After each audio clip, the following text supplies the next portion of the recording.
তো দেখলে তো আমাদের কি অবস্থা হয়েছে, আজকে গাছটা পুরো ভেঙে পড়েছে, পড়ে অবস্থা খারাপ হয়ে গেছে। তারপরে আমরা বর্ষা দেখছি, আমি আর আমার মা দাঁড়িয়ে দাঁড়িয়ে, বর্ষা হচ্ছিল বাইরে, সেটা দেখছিলাম।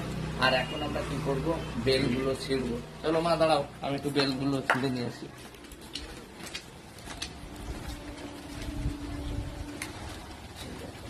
এই বেলগুলো নাকি পুরা, ওরে বাবা,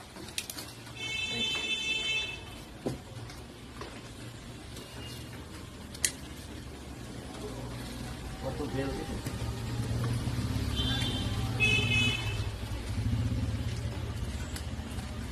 যারা বাজে কমেন্ট করো তাদের উদ্দেশ্যে বলছি, বেলগুলো নিয়ে যাও, সে মাথা হবে।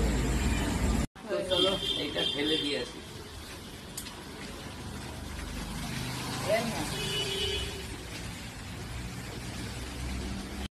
তো এই যে বেলগুলো দেখতে পাচ্ছ, কে কে নিতে চাও চলে আসো, ঠিক আছে?